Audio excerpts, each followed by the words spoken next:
Nice to be here again this Sunday. My second show back from my little winter break. It's really good to be here. Today is a special day. It's a special time of year around Bridget. We had a little Bridget ceremony here yesterday. And so I just feel like our house and this energy here is filled with her blessings.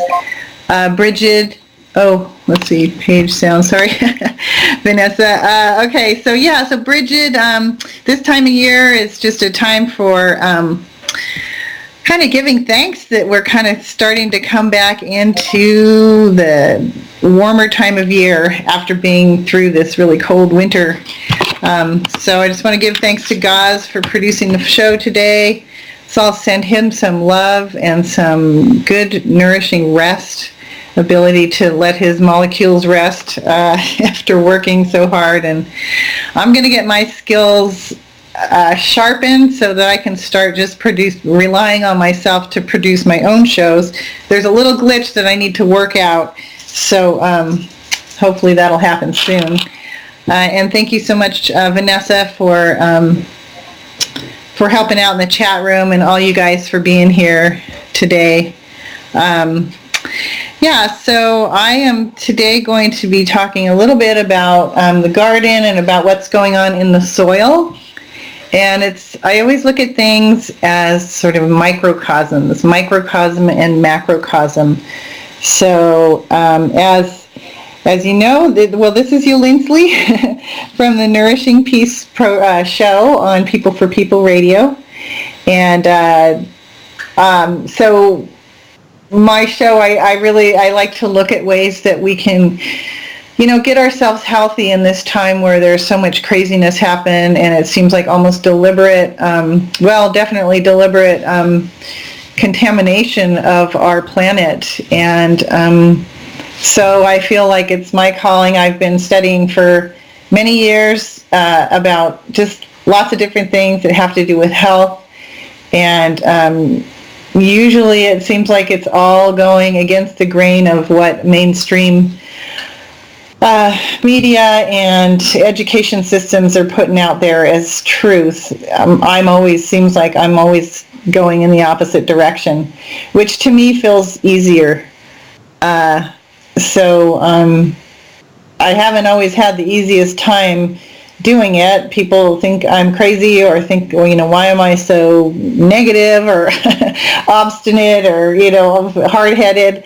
But, I've just kind of persevered in a really quiet way, just reading and studying and getting together with people of like mind. So I encourage you guys to do the same. That's what we're doing here on People for People Radio. And just a real great blessings on Guise and Red, who was helping out so much too before, and Vanessa and everybody else who's stepping in to helping out. And also to you guys in the chat room.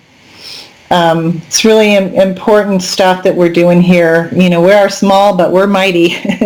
And I'm just feeling like we had this little ceremony for Bridget yesterday, just to honor the time of year of just the sun starting to turn towards longer days and a little bit more warmth and stuff. And back in the old days, people,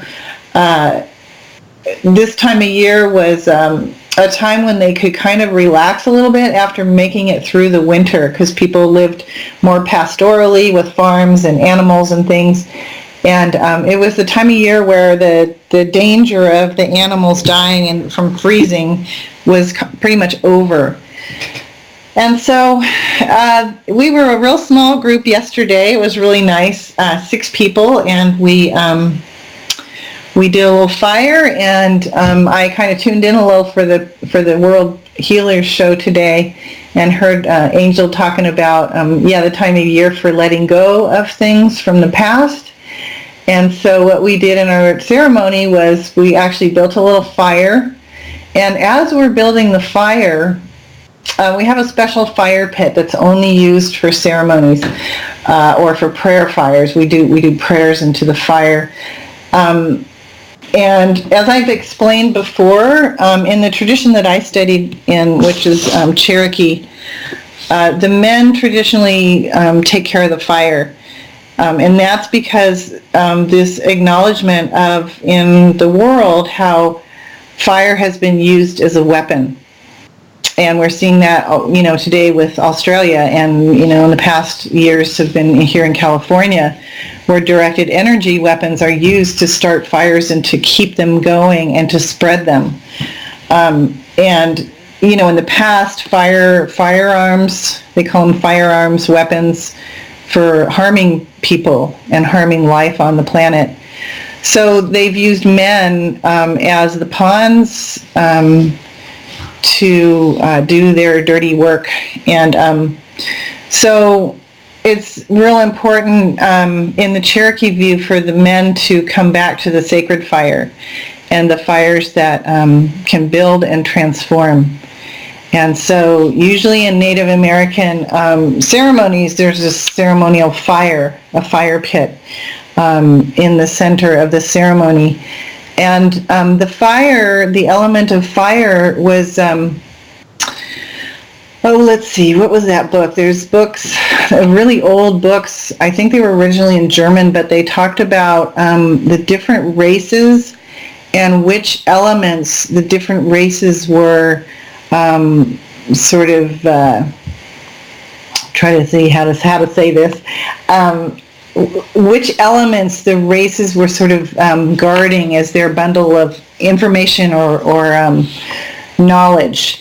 And so the examples that I know of is in the Cherokee tradition, there's 7 clans, and so each clan has a bundle of wisdom. So like there's agricultural, like a family or a clan holds the teachings of agriculture in their tradition.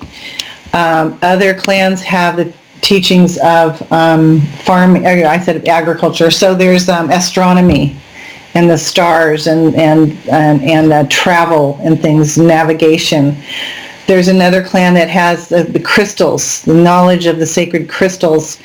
And so in that way, there's different races that held the knowledge of the different elements. And so the white race held the knowledge or the power of fire. And so my feeling is that has been misused or been sort of usurped or been tried to be usurped by this. I mean, this is what I believe. You guys are going to believe your own thing, but the only thing that makes sense to me is that theory of the marauding race of crazy people. And we're going to come to this in some of the readings I'm going to do today about how viruses the original word for virus came from the stars. So we're going to talk a little bit about that a little bit later today. But so it's really, in the Native American traditions here, they knew long time ago that the races were going to come back together, that there was all these efforts to divide people in racial sections, so to pit us against each other, black and white and brown and yellow, red. But that the Native Americans had this prophecy of the rainbow, and I know Barb and Patty talk about this a lot too, of the rainbow tribe. And no, I'm not talking about gays and transsexuals. They took that from us. We need to take it back. So that rainbow tribe of all of us coming back together as a whole, like a one family of men and women on this planet. So bringing back the old wisdom from the different traditions, it's kind of what my passion has been and what I like to do in my shows. So I just kind of weave in things about gardening and cooking and ceremonies and stuff. So just kind of bear with me. If you have any questions, please feel free to put them in the chat room in all capitals. We'll know to send them to me, and I can try to answer them for you. So with Bridget, so the man that I share my house with and hang out with here, he helped me build the fire, and then he left because we were doing our women's circle. It's neat because when you do these kinds of fires, set the intention that you're making prayers, and with the Bridget time, what I learned to do through some people who were practicing or bringing back the old Celtic ways is to, this time of year, Bridget is good for asking for things. For one thing, what we do is to put into the fire, or to offer or sacrifice to the fire, is our old patterns or old ways of thinking that's not serving us anymore.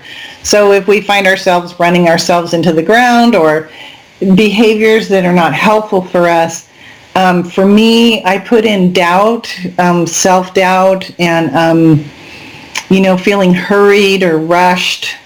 There's other things that I was thinking about to put into the fire. So we're asking the fires to transform these old patterns that could be changed and transformed into something good, with something helpful for us in our lives. So what we do is we jumped over the fire and either called out, or you can say quietly, you can say what it is that you want to let go of, and you ask that fire to transform it for you into something good. And then you jump back over the fire and call out or think really clearly about what you want to bring in. So it's a really fun little ceremony that we do. We also have a little bowl of water, and using that water to also sprinkle on us. That's a real Bridget thing. Bridget usually has, thanks, Angemus.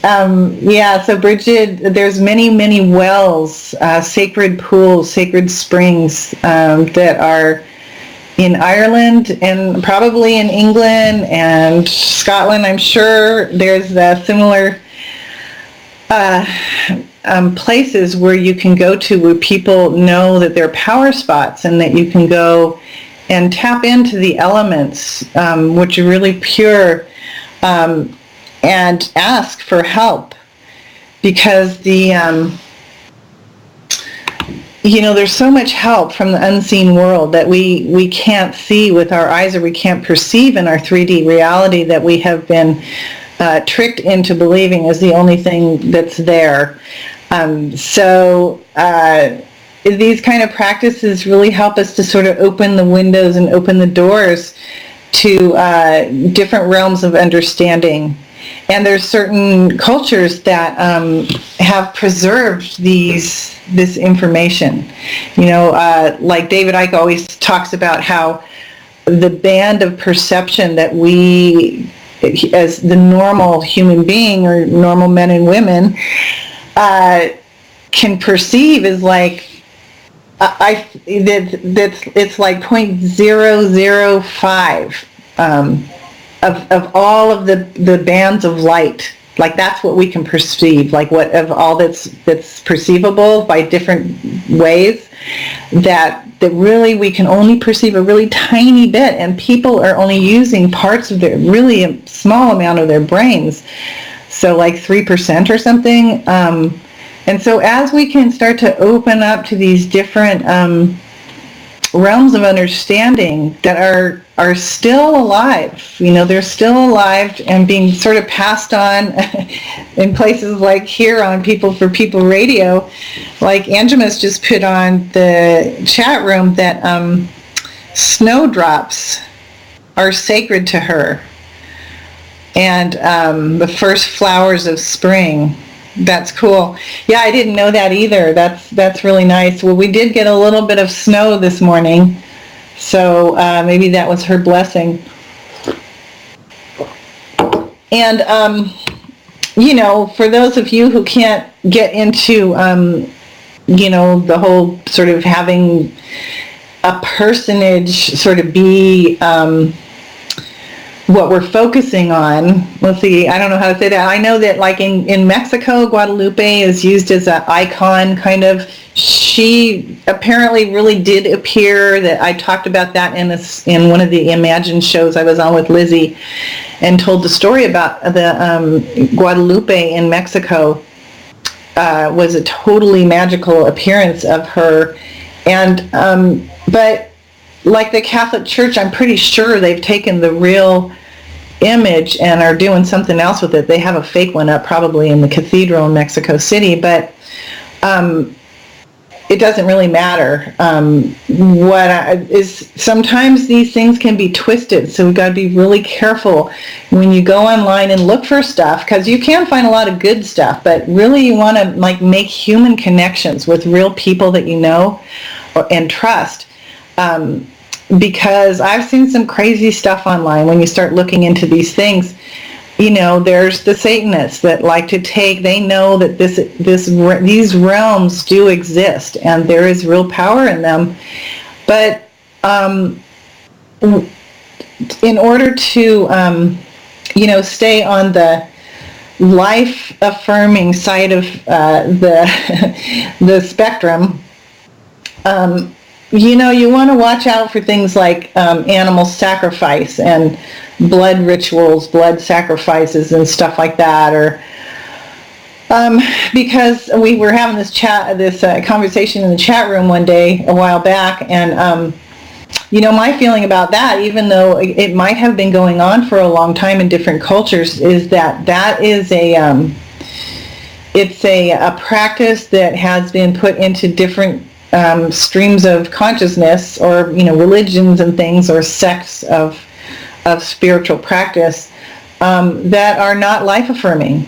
I mean, it's a waste, to be offering up blood sacrifices to these gods. They came down from the heavens. It's like, what's that about? Like, who wants to give their babies up for that? We're all part of this tapestry of life, and so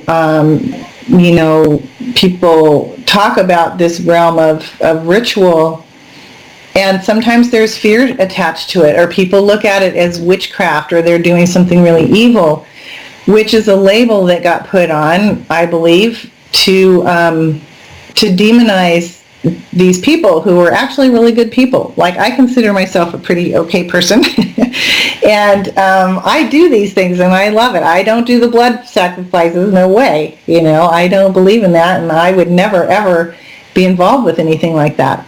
So just to use your gut instincts if you want to look into things like this. Use your gut. If it makes you feel yucky and scared and weirded out, then close the door.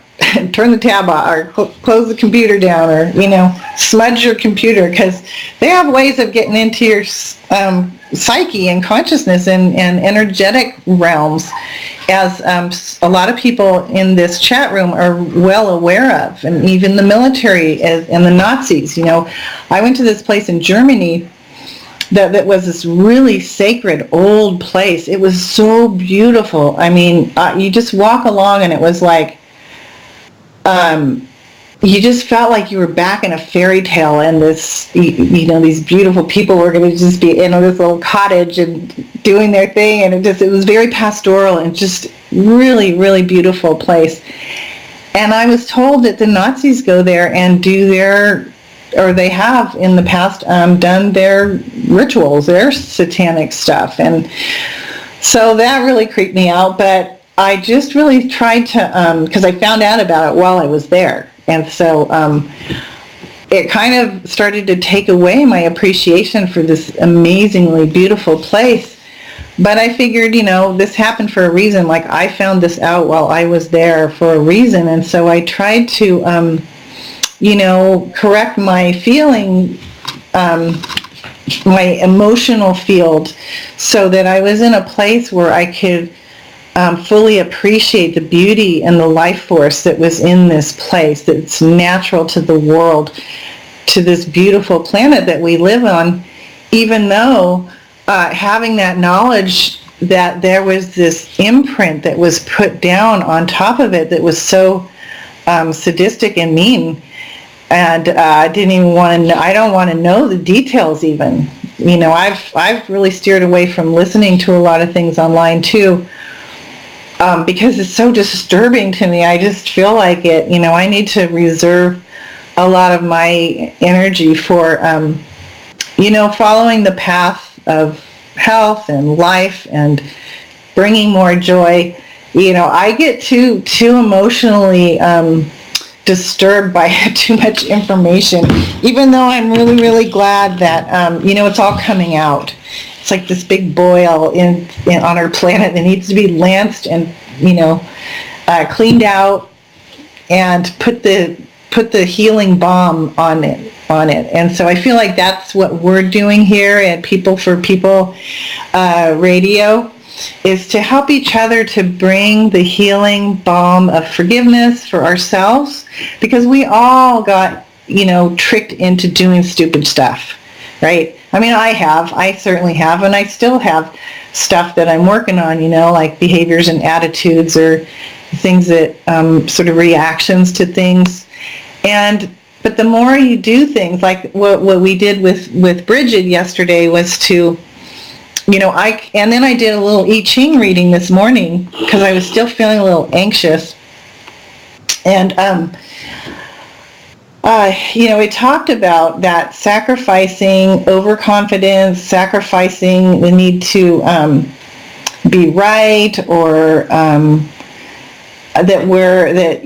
I think that a lot of times people in our cultures, people are encouraged to think that we're just like individuals here, that, what we do by ourselves. It's the whole sort of capitalistic ideal of make it by ourselves. So basically the I Ching reading that I wrote, that I pulled this morning, was about sacrificing those things that are cutting me off from accepting good relationships. So the way I thought about it yesterday in the fire was doubt, because I think that all those things come from self-doubt. When we want to do something good, or we want to follow a certain path that we're getting, that's really of interest to us, we're, to me, I don't know if this happens with you guys, but it's like there's always something in the back of me, like pulling, and trying to get me not to do it or something. But the more steps we take towards doing what we love doing, the more confidence we have, both in ourselves and in helping each other to get through this and to get to good things. So so it was a really nice ritual, and I feel the energy around still today. So I'm going to just wanted to read a little bit about out of that Stella Natura calendar that I'm always talking to you guys about, that I use. It's a biodynamic growing calendar, working with cosmic rhythms. It's a planting calendar. So there's this whole thing that's happening in the agricultural world, and I'm sure you guys are totally aware of it, but there's a lot of work that's been doing a lot of focus on mushrooms and fungi these days. It's the guy wrote these books. He lives up in Washington State, about the importance of fungi, and I like to use principles of biodynamics and also the permaculture. Although I don't totally ascribe to permaculture completely. There's certain things that I really like about it, like no-till. We don't till our gardens. I do aerate them and kind of loosen the soil up in the spring before I plant, but we don't till the soil. We allow the underworld of the micro what do they call it? The mycelium is basically the root system of mushrooms. And these myceliums are actually connected, like huge patches of them all over the world. And they're finding that the plants can't even exist without these the mycelium. So I just wanted to read a little bit out of that, one of these articles. It's called The Common Root Being. And so it says that mycorrhizal fungi were first recognized. Okay, I'm going to just put a little thing by Westerners probably, for having a symbiotic relationship with plant roots in 1881 by a Polish botanist. These would have been ectomycorrhizal species associated with forest trees, which can be seen outside the root by the naked eye. This was a time when humans knew very little about microbes beyond associating the unseen germs aimed at our demise. The microscope would reveal how endomycorrhizal species actually penetrated the root cells of many plants by the early 1900s. But how could this possibly be good for plants? Because they were, back then, I'm just putting my words in here, people were really afraid of bacteria and fungus and stuff like that. So it says the so-called Spanish flu of 1917 and 18 was caused by virus for which the conventional medicine of that time had no ready answers, in part because no one knew what actually caused influenza, which literally means from the stars in Italian. So I have a little note I put there, which is interesting. If you guys ever read the book called The Gods of Eden, this is a book that Jordan Maxwell recommends really highly that everybody read. They have like all these accounts of viruses and plagues being started by, there was sightings of a craft coming down and beings that were spraying stuff. So anyway, which caused all these flus. So that was an interesting thing that they put in here. Our collective mindset was strongly fixed on these tiny critters being trouble. So Rudolf Steiner was thinking differently at that time. And what I love about this article is talking about the importance of community in planting and gardening. So suppose I was to plant a whole number of herbaceous plants in the soil so that their roots intertwined and merged with one another until it all became a regular mush of roots merging into one another, would not allow itself to remain a mere tangle. It would grow organized into a single entity. The saps and fluids would flow into one another. A common root being would arise for these plants. So that common root being is what people are thinking are mycorrhizal network. So it's this network of basically mushroom, the root systems of mushrooms. And what they found and what they teach in permaculture is really cool, is working with inoculating the soils with these mycorrhizal fungi. And you can make this stuff called compost tea, which I try to put it on every other year or every third year everywhere in my yard. So you can make this tea out of, let's see, what do we put in there? We put some dirt in there from the area, some native dirt, and then you go to the forest and get some clean, like just a shovel full of clean forest floor debris. And they put, we also put like kelp, and I'll put a recipe in the study for you guys. But you can put kelp, and then you also put what's that black syrup? Molasses. You can put molasses in there and buy a pump that aerates. It can aerate, and then you fill it with like a 5-gallon bucket with water, with filtered water, because you don't want the chlorine in there, because that will kill all the fungi and the beneficial bacteria that you're trying to grow. So this is a way that, I've talked a lot about creating healthy bacterial environment in our guts. This is a way to create that, to help to remedy our soils that have been so trashed out and are continue to be trashed out with things like chemtrails. People are worried about AI infections of different viruses and things, bacteria is being released, all kinds of stuff that, we've been hearing about. So this is a way that we can, and the more people start doing this, the more it's just going to take off, and it really needs to happen. So it can grow like the roots of those mushrooms in the micro. There's places that are like 35,000 acres of one mycorrhizal patch underneath these forests, different forests like in Washington and stuff, or Northern California. So I'm feeling like the more people can start to do things like this to nourish the soil on our earth.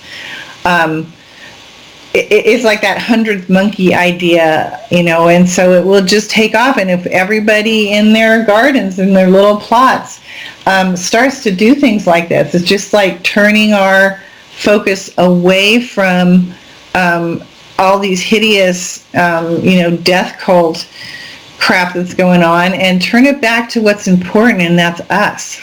It's my little garden here. It's my garden inside my gut, and yours too. So because they've just spent so much time and energy and resources to keep us tangled up in their story, all these politicians and the political this and that. It just goes on and on and on. So doing little things like getting your good friends together and build a fire and make prayers. You can write things down on pieces of paper that you want to transform and just put it into that fire. You can even just burn it in your kitchen sink. Be careful, don't burn your house down. But there's so many different ways that we can get together and to try to put the focus back on us because we are so, so important. And all these things, if I could change one thing in my life, by looking back, I would just have more faith in these things, because I look back and go, they really did work. But at the time there was so much doubt. There's all this doubt that's always spilled out onto us. That I would just take that doubt away. That's what came up really first thing for me in the healing fire yesterday, was to give up the doubt, So what you do with that tea, so there's a compost tea that you can just spray. So what you do is you get that aerating. It's like what they use in fish tanks. You can buy them in nursery stores and stuff, where you buy plant stuff, and also probably at fish shops where you can buy fish, like live fish, aquariums and stuff. And then you put that aerator thing inside of that tea, you stir it up good, and you let it aerate for 24 hours. And that mixes everything together, and it gets the often called a bubbler. Yep, Vanessa, thank you. So it mixes everything together, and it gets the oxygen in there, and it turns into an aerobic sort of tea. If it starts to go bad, it'll turn anaerobic, and it will smell bad. But this stuff smells really, really good, because all the beneficial bacterias and those mushrooms and mycelium, they're getting fed, they're getting aerated, they're mixing together, like Rudolf Steiner was just saying about what happens when the roots and the organisms in the soil start to mix together. There's these different fluids that get that arise from their being together. And so then after 24 hours of aerating this stuff, then you want to, I do this with other people in my community who want to do it, and we kind of do workshops sometimes. So I'll just put out an email to people and say, hey, you guys want to make some compost tea? And then we all get together and do it together, so they learn how to do it too. And we kind of pitch in and buy the ingredients together. There's other ingredients, and I'll put that into the study for you guys. But and then so after the 24 hours, we get it all mixed up. And then also in the biodynamic recipes, they tell you to get a piece of copper tubing, and you use that to stir before you start aerating it. You stir it in like figure eights, and that somehow imprints the imprints something like a connection with the universe, the universal forces in that infinity symbol, while it's in the tub, in the 5-gallon bucket, right? So you're using that copper tubing and just sort of swirling it around in a figure 8, one direction first, and then you change the direction of stirring in the figure 8. And so I do that too. I don't really know exactly how it works, but it's kind of fun to play around with stuff, It's not hurting anybody, so, I feel like if our intentions are good, and these people have been doing it for a really long time, I trust them, and it feels good. So that's what we do. And then, then the people will go away. We do a little 2 or 3 hour workshop with whoever wants to come. And we've done this in the community garden too. And then you wait, you put the aerator on it, and then you let it do its thing for 24 hours. So I usually put it in the backyard and have an outside plug to it to keep that aerator going. And then after the 24 hours, that's like the prime time when this stuff is really at its peak of potency. So you have, these people who are with you, they all come back with their jars, and we fill people's jars up. And then they have to use that within a few hours of it being aerated, because you don't want it to go start to become anaerobic, and then it starts to break down and invite in these not very good bacteria, and you'll be able to smell it. It smells differently. So right at that 24-hour point, it smells so good. It's really like, you just feel like the soil is just going to be really happy. So what I do is I just put it in, depends on how ambitious I am. You could put it in one of those sprayers that you could put on a hose and, do the whole ratio, like 10-to-1 or something. I have that whole thing written on a piece of paper, and I'll put it in the study, like I said, for the compost tea, the ratios and stuff. And then a lot of times I'll just stick it in a watering bucket. I'll pour some in there and put water in it and just start watering it around. And you end up having a whole bunch. So if you just have a few little garden beds, for sure put it on there real good. But then I end up just putting it everywhere, on all my trees or the bushes or even places where there's nothing growing. We want to be including all the different parts of our gardens, like bushes and shrubs and grasses and weeds and, underneath trees that get a lot of mulch or compost from the trees. Just inoculate everything. You can even spray it on the leaves of your trees or on the, if there's not leaves yet, you could spray it onto the trees themselves.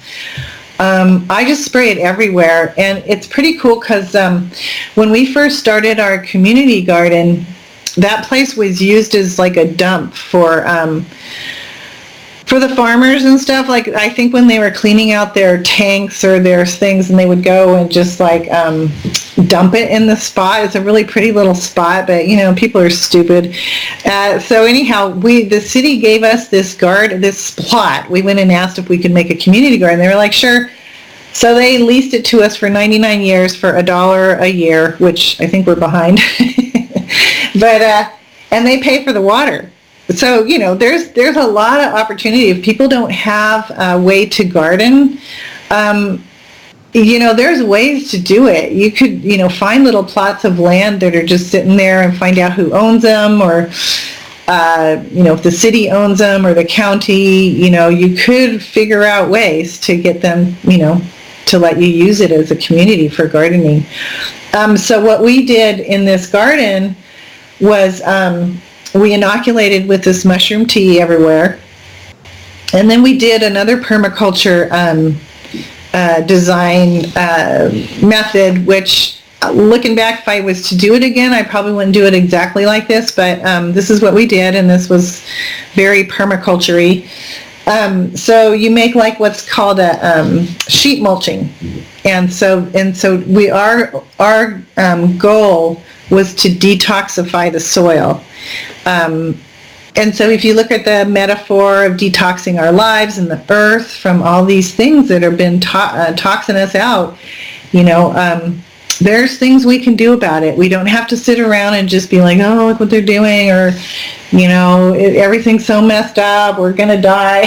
It's like the sky's falling. Well, it is, but, let's just keep going and share ideas with each other and get motivate each other. So working in groups is really good. For me, it's good because, I just get lazy when it's just me. But anyhow, so what we did was the sheet mulching there in that garden, in the whole garden. We laid down layers of different kinds of carbon matter. So like layers, I think we started off with wood chips.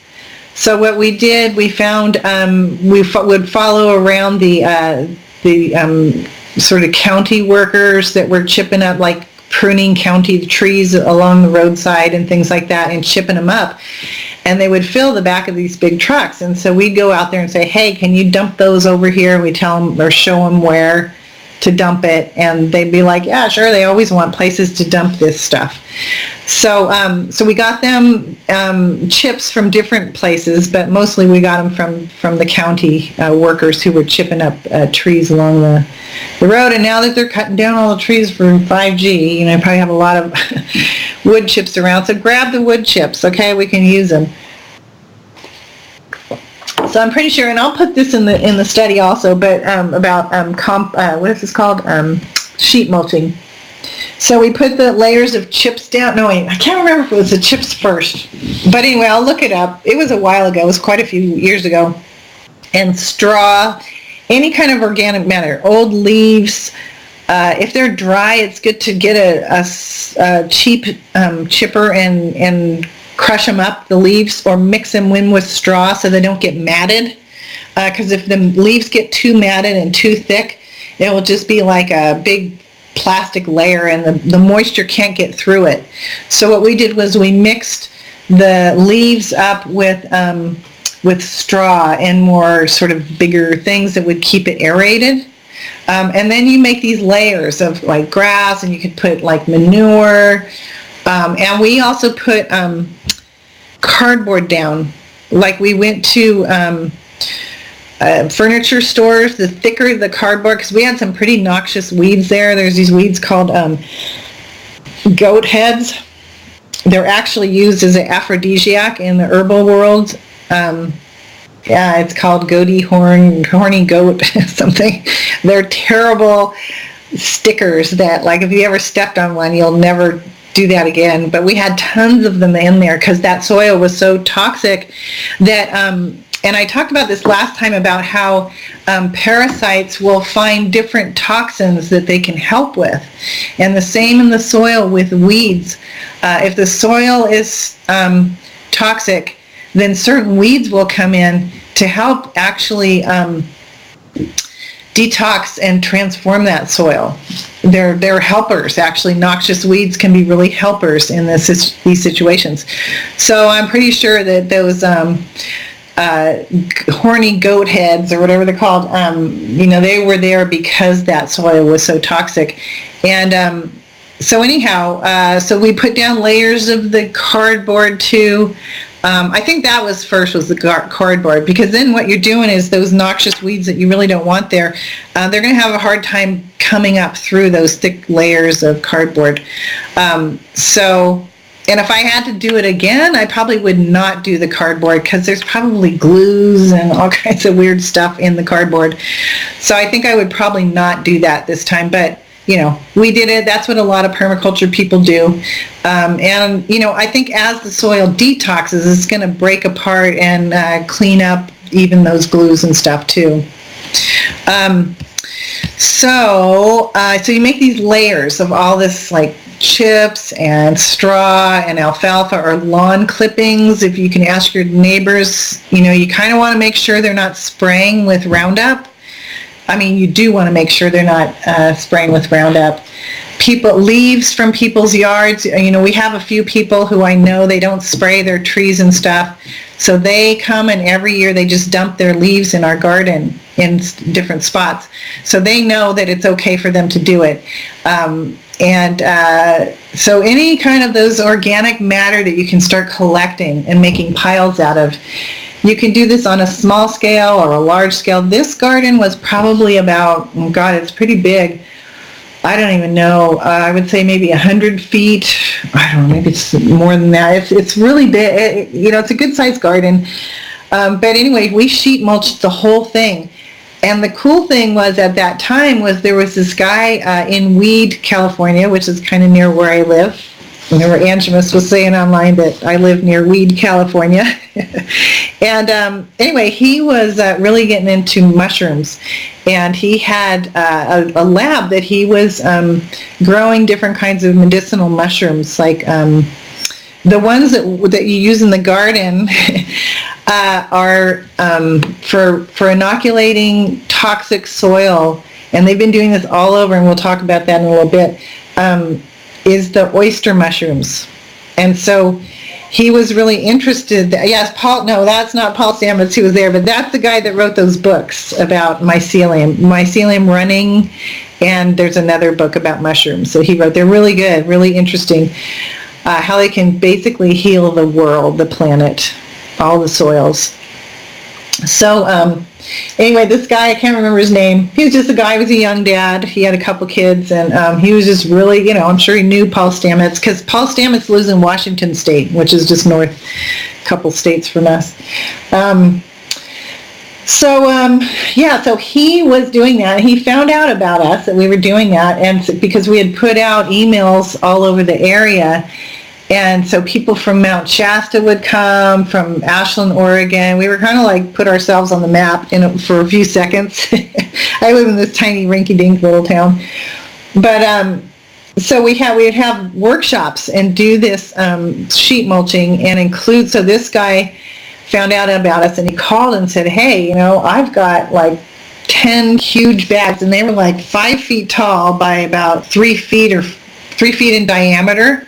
They were huge bags of mycelium. They was straw inoculated with oyster mushroom mycelium. So I'm telling you, this is another example of living in a hologram. And when we put out our intentions that we want to start doing something, so there was a little group of us who wanted to start, a community garden, and this was a toxic piece of land. So, people could be doing this in inner city lots. They have been. This is what they do in the inner cities also when people are making community gardens, is to remedy the soils. It's to detoxify the soils and start to build soil so that we can grow food in it in a lot of different places, because as we know, we're a really fragile food system. And if we can decentralize it and have, start little gardens everywhere, we need to have diversity. And to turn our focus away from this stupid stories that have been put out, still being put out in the news and stuff about, what does it say? Remediation? Yeah, thank you. Thanks, Vanessa. Remediation, yes. And to start to focus on here, like local, in our backyards, in our front yards. I mean, on my front yard, I've got 2 apple trees and 1 plot that I plant things in. It's a little horseshoe plot in my front yard. So everything, around me, and then we have places where we kind of leave it just to the fairies and natural kind of,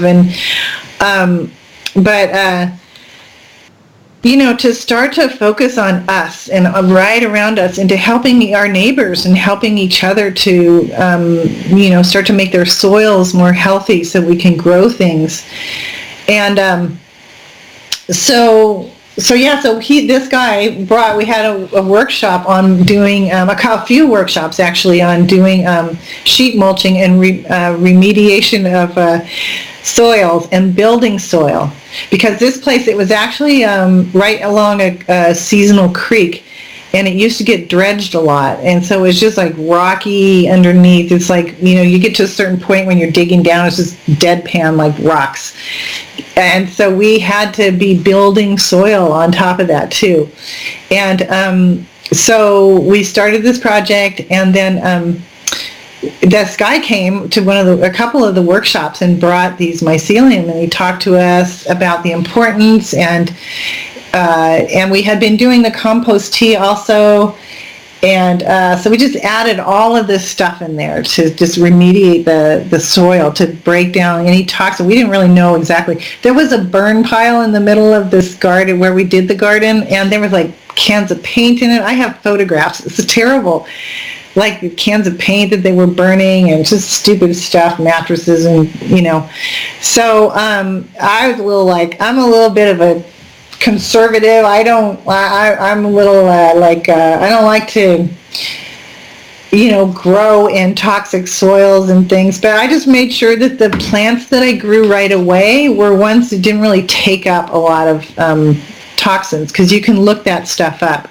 Which plants I won't plant root crops there in that garden, because I know that there's stuff deep down inside, and my thinking is that the root crops, since they're down in the soil all the time, that they're going to take in more toxins. So I still don't plant root crops there. I'll do them at home where I know that the soil's better, because I've built it up myself.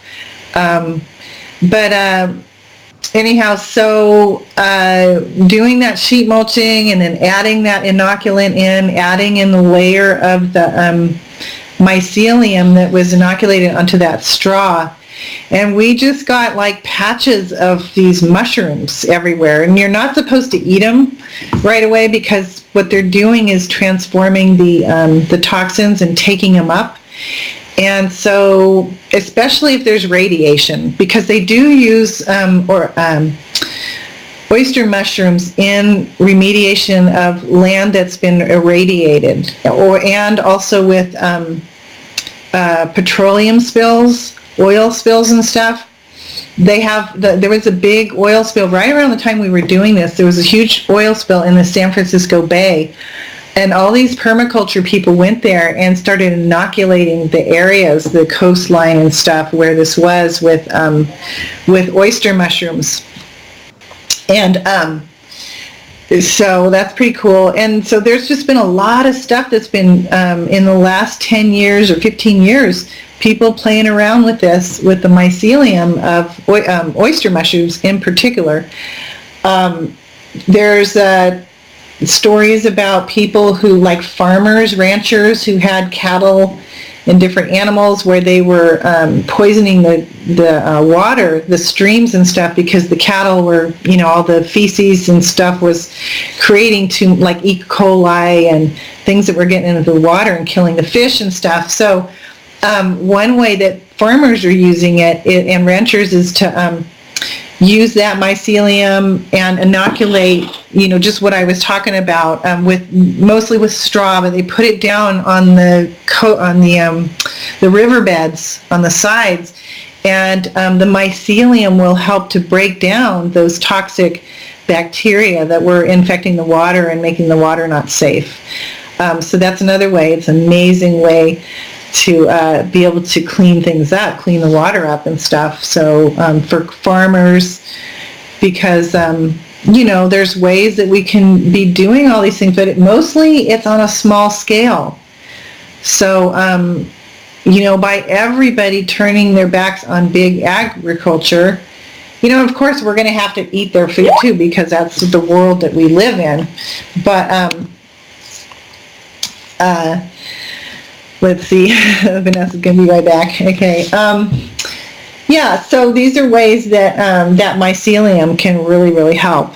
And then later on, what we did was we created patches that were kind of off the ground, that had more soil that we had been building up, or we'd bring soil in from other places, like people were building, and we'd take their topsoil where we thought it was pretty clean, and just make mounds and stuff. So, and started growing the mushrooms to eat on clean stuff that we knew was clean.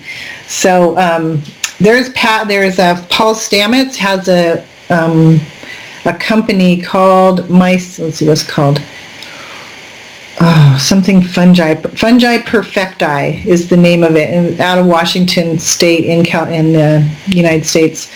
Fungi perfecti is the name of the company, and you can buy kits that you can just keep on your countertop and start growing mushrooms, because these things, as they detoxify the soil like that, I mean, that's what they do inside of your body. That's why they're so anti-cancer and really good for the immune system. So so they'll do it on the soil, and they also do it in your body. So some of the other things that it does on the soil is it helps, what these articles are about in this calendar, it's got pictures of how the fungi, the root systems enter the cells of the roots. And they help the roots to uptake minerals and nutrients out of the soil.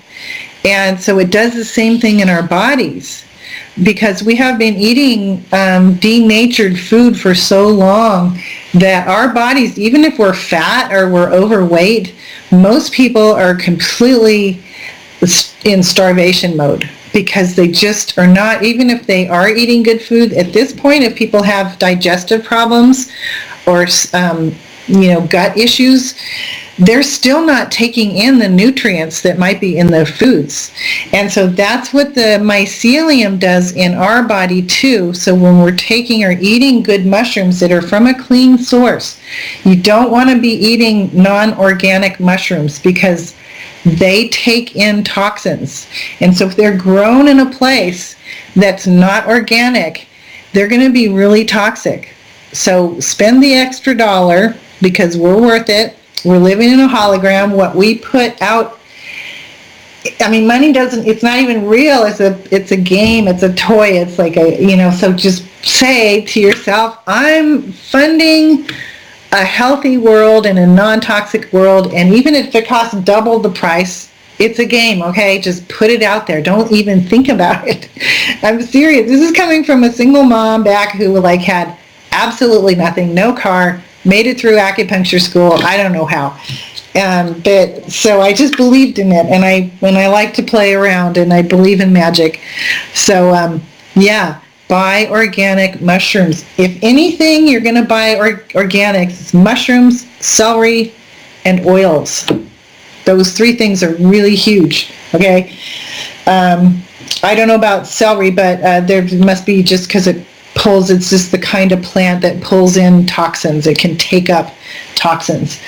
So when you're remediating your soil, like I was just talking about, you want to not use those mushrooms right away. And I would love to, I should probably do some more research on what the latest information about that is, like when you can start to eat your mushrooms after you've inoculated.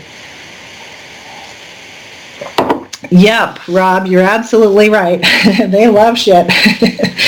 So I remember one time I had a patch underneath a tree that I was growing oyster mushrooms, and they stopped growing. And this guy, actually, who was helping us in the garden, he said, they're not the kind of mushrooms that like manure. And I was like, well, they're not growing. I don't know what's going on. I have the perfect environment and everything. So I just went ahead and threw a shovel of, cow poop, cow manure in there or something. And they just flushed right away. Huge flushes of oyster mushrooms. It was cool. So yeah, growing your own in a little corner in your yard, or you can even do it on your countertop. They have kits. They're really easy to do. It's really satisfying. It's really fun to do, and the kids love it too. So, yeah, Rob. Yeah, I wonder, do you grow your own, Rob? Anyway, yeah, they like different kinds of wood. Some of them like soft, but some of them like oak. But yeah, the rotten. You want to get the rotten stuff. So, and in Cherokee, when I was hanging out with these Cherokee Indians a lot, they talked about something that they called Oronita. And that was their concept of this magical substance that grows in the soil, and you can see it at nighttime. And when you walk around in a forest in nighttime, when it has in a healthy forest, you can see these lights lighting up. And this might be on the East Coast, Vanessa. So you guys, there's people who live on the East Coast of the United States, and I think this is more over there, over on the East Coast, because I've seen it over there. I used to live in Vermont, and I've seen this Oronida. It's it's mycelium. It's a kind of mushroom. The mycelium is the root structure of the mushrooms, and I remember hearing about the Oronida through the Indians, and they talked about how it's a spiritual connection with the earth that you can take up etherically into your body when you're meditating on it, or you're thinking about your connection with the earth. They would think about this Oronida in terms of like this healing light that was inside this beautiful, peaceful, dark, rich, and healthy soil. So again, here's an example of that juxtaposition of light and dark in a really healthy way. There's nothing scary about either of them, okay? That has been taken by military consciousness and all that, and everything's made scary, like these fake LED lights and the 5G and the dark, satanic stuff. Okay, sweep that shit aside.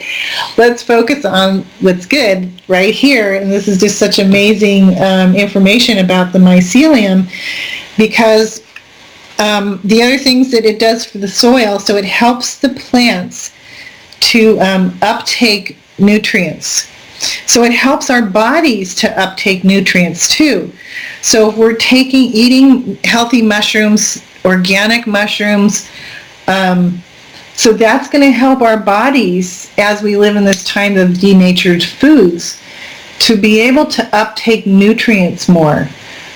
Because, we're probably 2, 3, maybe 4, depending on your family, generations into denatured foods.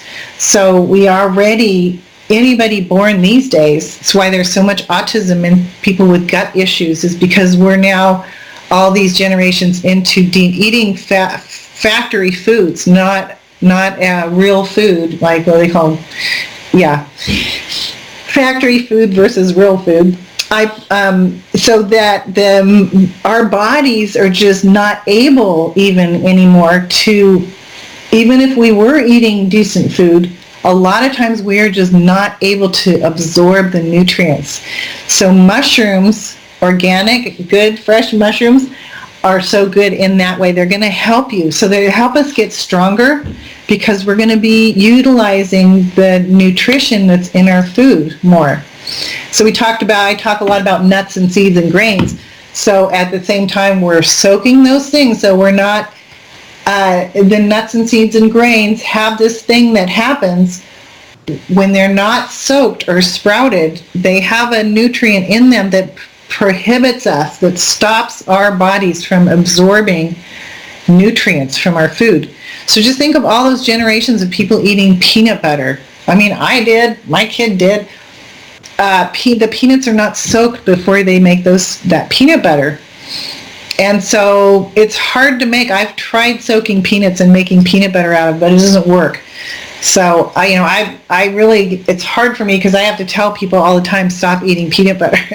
There's, people that I know that have been eating lots of peanut butter, they're really sick.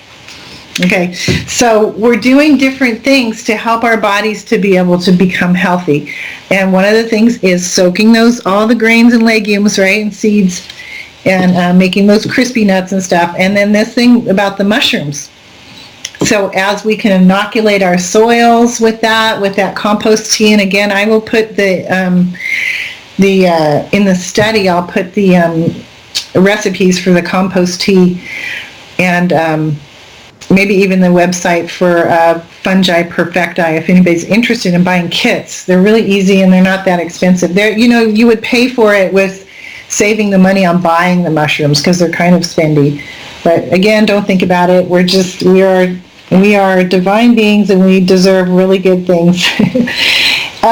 So the other thing is, when it helps in the soil, and this is especially good in places where they're doing a lot of chemtrail and manipulating the weather, is because here in California they are creating these droughts that are happening. They're drying up the clouds, and they are they're making the environment more dry so that they can keep those fires going. So, but what the mushrooms and the myceliums will do for the soil is to help it to be able to hold on to the moisture better. And that is proven in scientific labs. And the guy, Paul Stamets, he talks a lot about that in his books, about the helping the soil to maintain moisture. And so, here in California, things are really dry up. It's already kind of a desert climate in a way, but even more so with all the chemtrailing and stuff and the sucking up the moisture.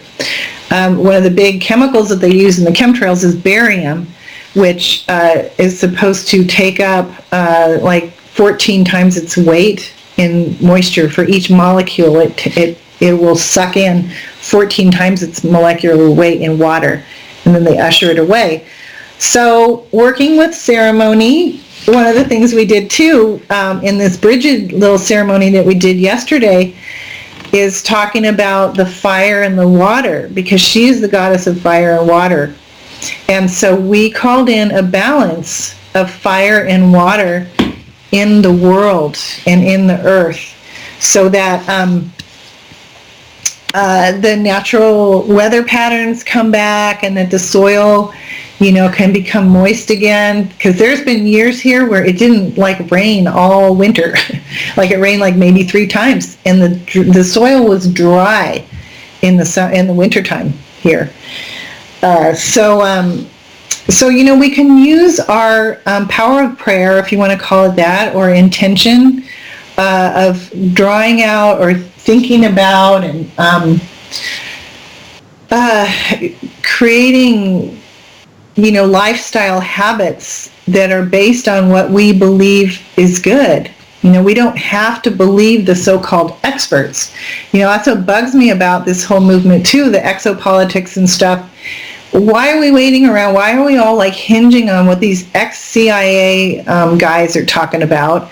It's all the doom and gloom, and everything's going to collapse, and it's like the apocalyptic story being told through exopolitics.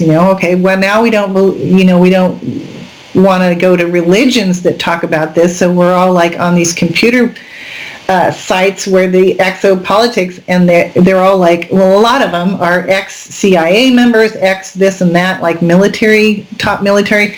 Great, I'm glad they're bringing the information out, but we don't have to just keep focusing on those stories, because they're stories. So there's other stories. There's so much information out there of cool things to do. And just sharing right now, we're talking about, oh, cool. So Rob put a recipe on how to make homemade peanut butter. Yay. So the thing about making homemade peanut butter is that it gets really dry. So I don't know if that recipe, you can use coconut oil. Yeah. Okay. So the mycelium in the soil, it's helping to absorb moisture.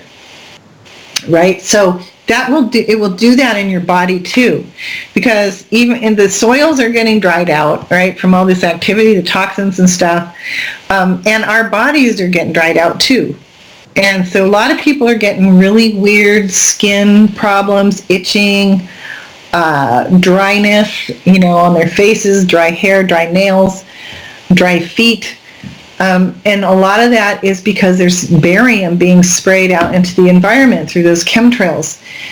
So like I say, the barium will absorb 14 times its weight in moisture. And so we do things like eating mushrooms. It's going to get into our system and help us to weather through this. Hopefully it's going to all stop soon, all that chemtrailing and stuff. I mean, I'm choosing to believe the people who say out there in the exopolitics world, a lot of people are saying that it's already over. They've already lost control, and that they're just pulling out all the last stops and sort of torturing us as much as they can before they really let go of control. But anyway, we're still going through it. We're still exposed to all these toxins. So there's these things that I've been finding out about and really loving to be able to share it with you. So with the mushrooms in our bodies will also help our bodies to hold on to moisture better. So we do want to keep eating mushrooms, just really making sure that they're organic, right? And it was interesting, one year I sprayed that compost tea everywhere, and then I didn't do it for like 3 years maybe, and I was digging down somewhere where I hadn't really been digging before, and I saw all these, when you get the mycelium in your soil, you're going to see this white network of, it's like a net of the substance, and that's mycelium. That's the mushroom root system that's growing out into the soil, and it loves it down in the deep dark, moist. It needs a certain amount of moisture, a certain amount of darkness, but it will grow in sunny spots too, under the ground. The mushrooms usually sprout just a few times a year.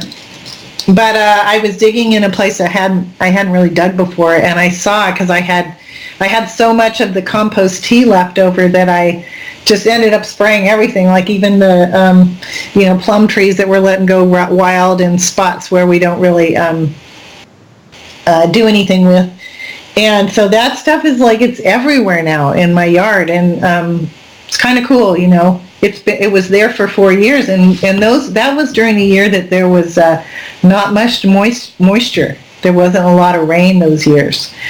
So that was pretty exciting for me to see that even though we're going through these times of being pretty much attacked by that whole complex that's doing the chemtrailing and the, whatever the hell else they're doing, to see that nature and that these fungi, are so intelligent that they'd still be intact and still living in these places. So, and it might be in a way why they're deforesting places is to try to get it uninhabitable for these kinds of things to take root.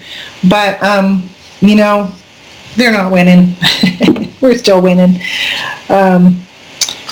So let's just see here. I think I'm going to take a little bit of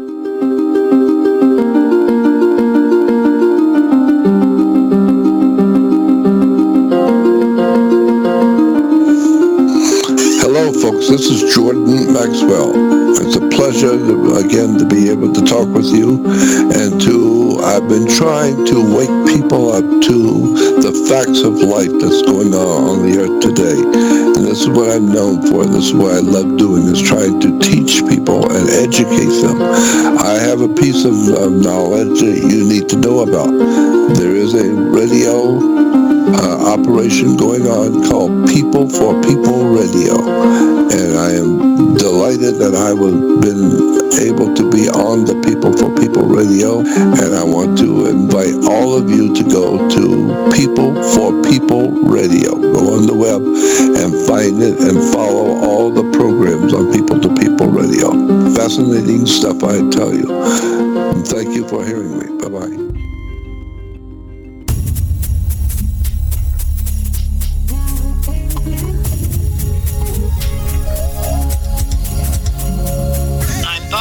Hey, and I'm Patty. Tune in Monday, 9 p.m. UK and 4 p.m. Eastern Standard Time to People for People Radio, to the Turtle and Crow Show, for an exciting, unique perspective on social and world events. See you there.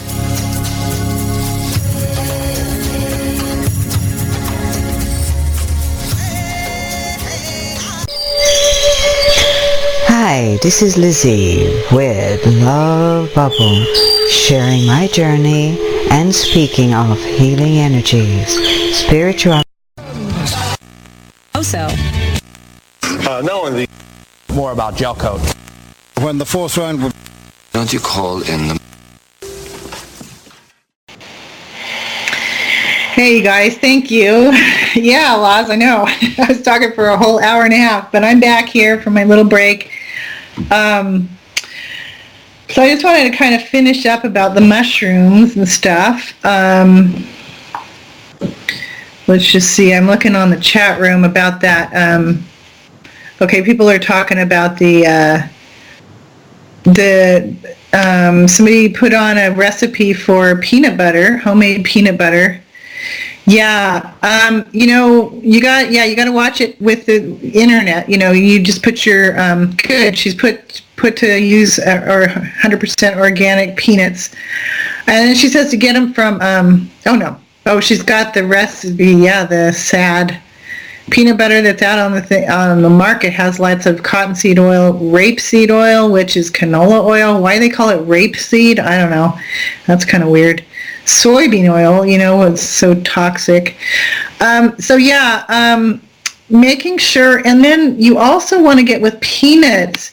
If they've been stored improperly, like they get mold on them or some kind of fungus, they can be super toxic. So I guess the soaking would probably help with that, especially if you put some kind of, you want it maybe apple cider vinegar or something in it that's going to help to break down toxins when you soak it. That's what I would do. And also you want to make sure that you get the peanuts, if you can find who grows them or where they're coming from, just really that they're good, a good source of peanuts. Because when I was in Chinese, in acupuncture school, our teachers used to always say that, be careful with peanut butter, with peanuts, because they can be really toxic. And I didn't really know exactly why, but I just know that if they're stored improperly, they can be become toxic. So if you're going to soak them, I would totally use some apple cider vinegar to soak it with. If you use organic coconut, you don't need to soak. I would still soak the peanuts though, and then just add some coconut oil back in there to make it to moisturize it, because it will get dry. So the other thing about, I just want to say a couple more things about the mycelium. And so they've done these experiments with plants and trees and stuff where they tried transplanting them into soil that was pretty much denatured, like our guts, a lot of people's guts, and they died. And they had different plots. In one plot, they made sure that the mycelium level was high where the plants were being transplanted, the trees and stuff, and those ones got really sick and died. And the other ones that they put into plots that they made sure that the mycelium levels were high, they thrived. And then also yields with plants and stuff. It's just across the board. When there is a healthy amount of mycelium in your soil, you're going to have way better luck in getting your plants to grow and produce. So that's something that you really want to look into if you want to be growing food, which I think everybody should. Not only, because we're not even no way near probably even 5% or 10% of growing our own food, but it's like a spiritual practice, basically. Because as we're doing this work, we're bringing our focus away from this doom and gloom and we can't do anything attitude that has been fostered even in the exopolitic world, or this world where we're waking up and we're finding out all this stuff. There's still this huge element of, there's nothing you can do, so don't even try, or we're still going to all be killed, or, this feeling of the just, fruitless, there's nothing, it's futile, nothing we can do, that it's still going to happen. Well, there is stuff we can do, and that's what I'm all about. And so, The immune system of the plants are drastically raised by having the healthy amount of mycorrhizal fungi in them. So they're going to be resistant to a lot of different,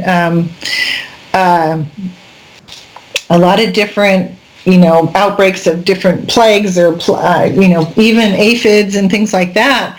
Because when the plants are healthy, they naturally resist things like aphids or different kinds of molds and things that attack the roots or the plants at different stages, even bugs and worms and things that are, toxic, or like moths coddling moths. There's different kinds of plagues that like different plants. And so even that, like the immune system, when you make the soil strong, the plants are going to be strong and they will resist naturally. Then you don't have to sit there and spray or even make, soap. What I've used in the past for insecticide when we've gotten a lot of aphids is to use soap spray. Like use a biological or a really non-toxic soap and make a really weak spray out of it, and you can spray your plants down, and that will help when you get aphids and stuff. But it's just a constant battle, and it's so much easier to get your soil healthy, and so I would really recommend looking into that. And so then part of that compost tea that we talked about was you want to put soil in that's native to your area, like right around your garden or your beds, and then go to the forest real close by where there's native trees growing or native habitat, if you can find it, and get some of that soil and you put it into the compost tea, because that's bringing the native strains of natural beneficial bacterias and viruses and things. There's some good viruses out there. They're not all bad. So we're just trying to nurture and foster the native intelligence in our soil to become strong again, and that in turn will do that in our bodies. Right? So we become strong when our soils become strong. It's a hologram. We're all part of this huge picture of good health. So one of the things that I had, Gauze, I think, actually got my photos into the photo section. If you happen to be able to get onto that, if you look to the right of the chat room, there's if you go down, there's a thing that says quick links. And if you scroll down in that section at the quick links, there's a section that says photos, and you can click on that one. And I wanted to show you, I don't know if it's going to come up first. Oh, I put one of my, that's Grandpa Charlie. This is in my garden, one part of our garden. That's Charlie Tom. He's the native Karuk medicine man. He crossed over a few years ago. But if you look at that photo, there's a bunch of little orbs around him. It's pretty cool. So he was an amazing guy, and he's holding up, he's holding up like maybe a tobacco leaf or something. But those are our corn plants behind him, and looks like that's the asparagus plant next to him. And so when we started the community garden, Charlie would come, and he was so excited to see these young people coming together and growing food together and thinking about the future.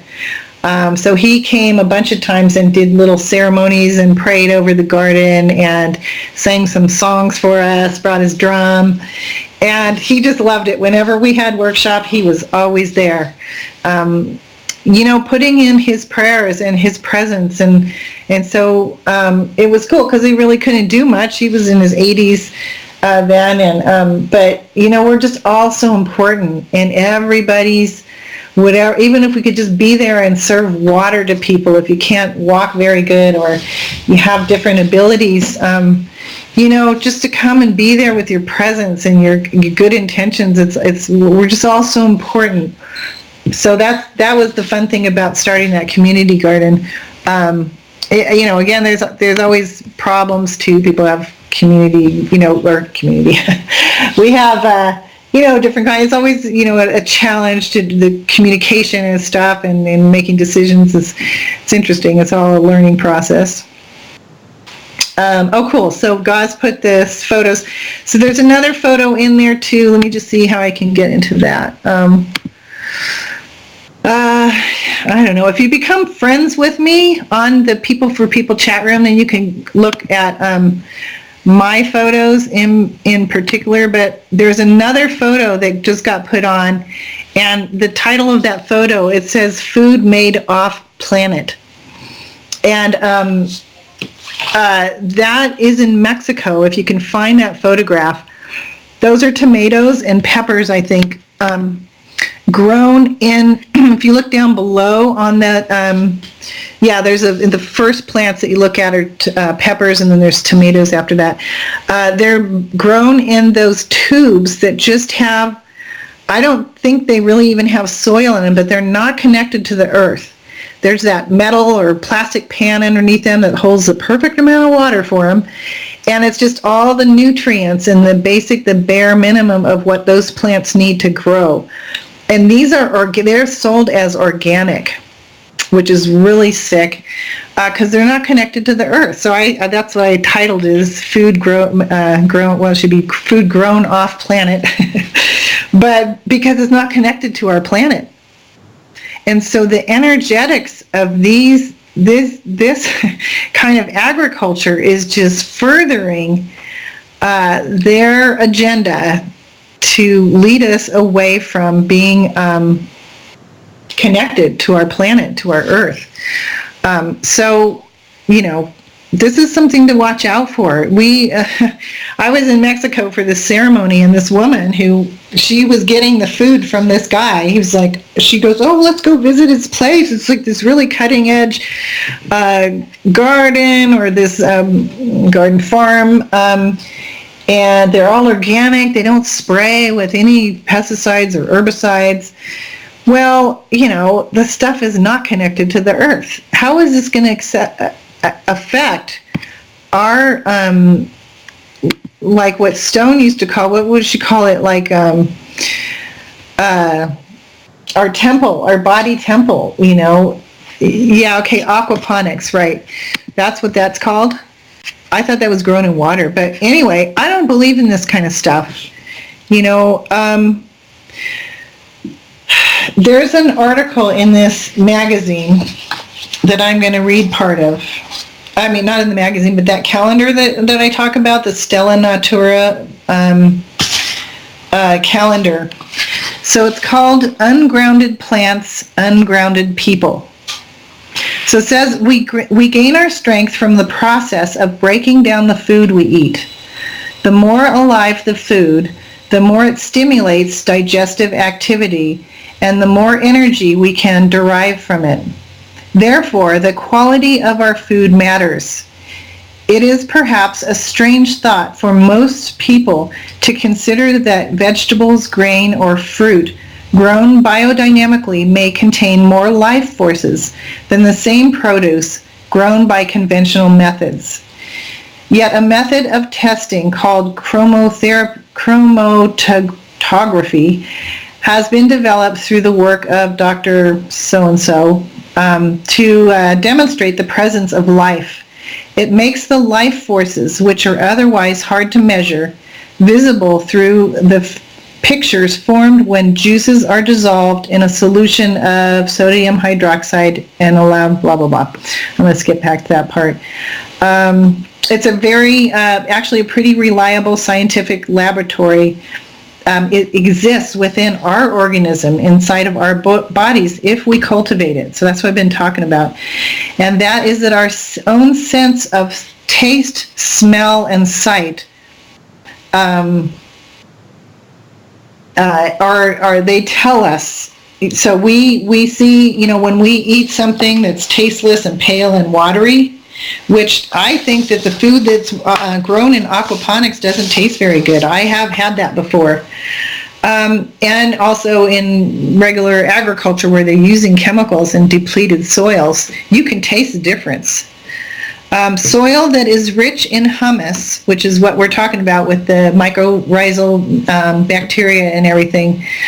So soil that is rich in humus, worked through by earthworms and teeming with lively activity, is far more than the physical anchor for roots and absorbent medium for liquid nutrients to which it is reduced in conventional agriculture. And I would venture to say that it's reduced to that also, this is my words, in this kind of agriculture, the aquaponics. Chemical agriculture adds soluble minerals to the soil, which plants take up via water. Their roots' natural abilities to seek what they need for balanced growth is bypassed. So I'm going to say that again. Their roots' ability to seek what they need for balanced growth is bypassed. So those plants are bypassing that need to reach for what's good for them. So what is that putting into our bodies? That's what I'm saying.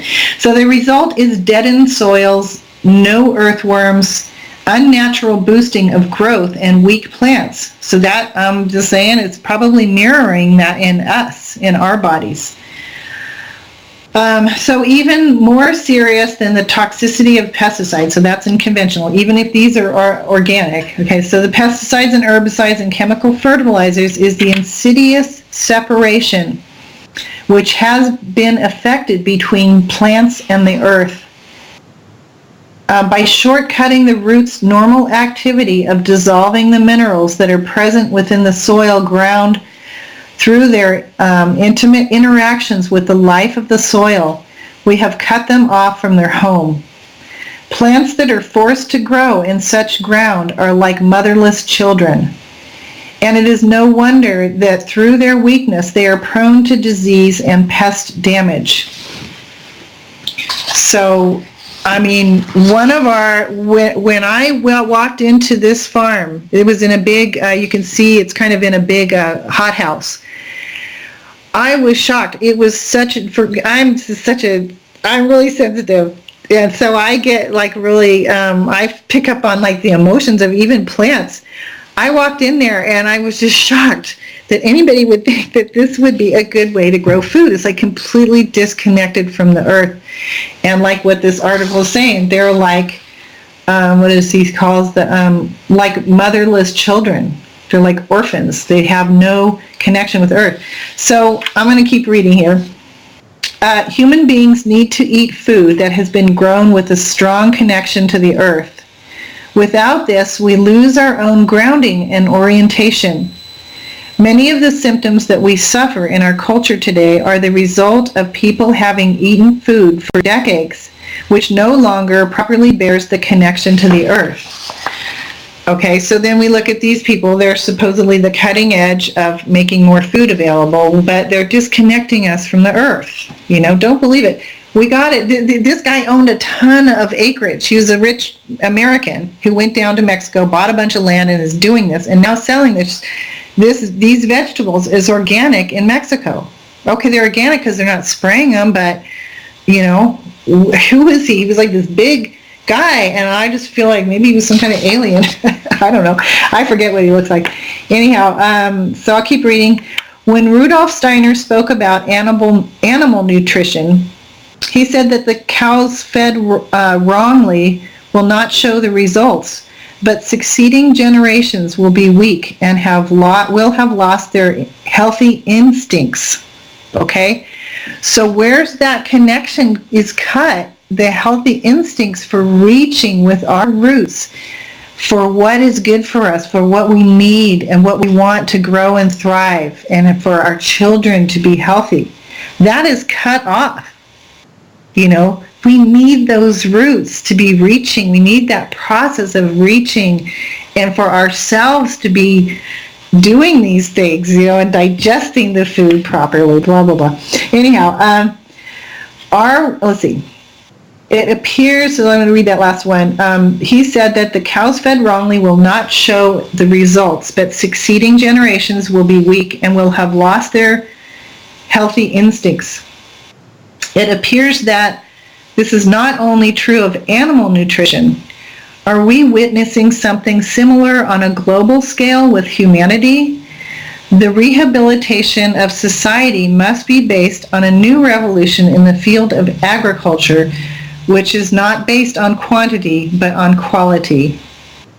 Because biodynamics is often associated with planting by the moon and the stars, it may seem like a cosmic approach to agriculture. However, its primary aim is to enliven the solid earth. So out of this enlivened soil, vital plants can grow to feed human beings and animals. In addition to protecting the environment and food from contamination of poisons, we should consider the task of organic and biodynamic agriculture as the rescue of civilization from its lack of bonding with its Mother Earth. So that was the article called Ungrounded Plants, Ungrounded People by Sherry Wildfleur. I guess she's probably German, but that's out of the Stella Natura planting calendar, which works with cosmic rhythms and organic gardening. So I think that's all the photos I got in there. So just wanted to show you guys those. I understand that, aquaponics, it's probably, I don't know about it. I don't like it. I didn't feel good. When I walked into that hothouse, I felt really sad. I wanted to cry. I walked around a little bit and I just left because I didn't want to be in there anymore. I felt really strongly. Maybe it's because I lost my mom when I was young, but I just felt that disconnection from the earth. And, yeah. So, let's see, how much more time? What are we doing, guys? Are you getting tired? We could stop here. Let's just read through the chat room here. Homesteading, yeah, I know. I wish we could find some land. We could all just go live there and grow food and everybody have their own little space. That's the dream, huh? Yeah, so I was going to get into some I Ching today, but I think I'm going to wait and do that next time because I'm kind of getting, my voice is getting a little tired here. So I was going to change, thank you, Laz. I was going to change the name to Grounded Plants and Grounded People. Because I always like to, when I read stuff, I like to sort of change some of the, when I notice that the trajectory, because the trajectory of our words, so instead of calling that, maybe I'll call this podcast Grounded Plants and Grounded People, but instead of calling it Ungrounded Plants and Ungrounded People, from what I've learned about how our words work and how the trajectory of how we speak creates this hologram around us that we call life. And so I like to remind myself and catch myself when I start to talk like that. I'll just change the title to Grounded Plants and Grounded People so that as we're speaking, we just remember to speak words and look at things in a way that when we're looking at it, the trajectory of our focus is where we want to go. It's like when I'm treating people for pain and they have these stagnation or these stuck energy in their body, the Chinese teachers would tell us to don't focus on that stuckness. Don't focus on the problem so much. We're focusing on bringing through the energy, like encouraging the circulation. And so we're encouraging our brains and our understanding and our knowledge about how these things are important. So we're focusing on, instead of that we're ungrounded and that these horrible problems are happening, okay, there's tons of people out there doing all this amazing work on how to do things differently. So instead of waiting for other people to do it, like there's this community center here. It's like a family center here in the little town I live in.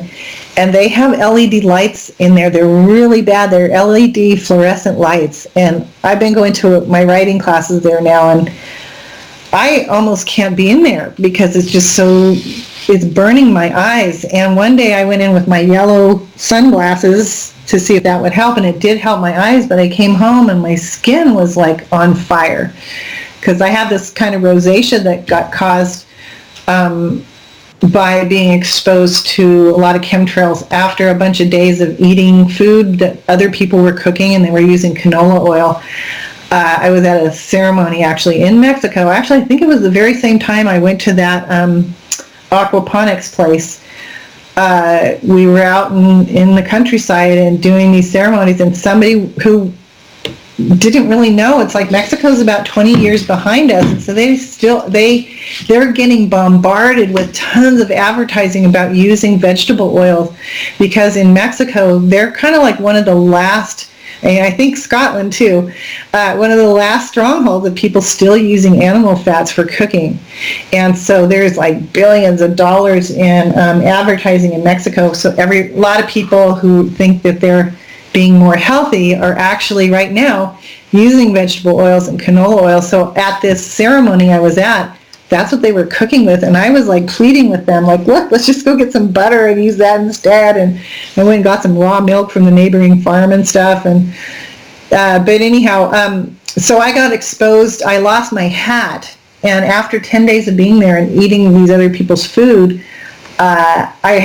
we were doing work. It was really hot. Mexico is pretty hot, and I got a really bad sunburn. So now this was like probably 8-9 years ago.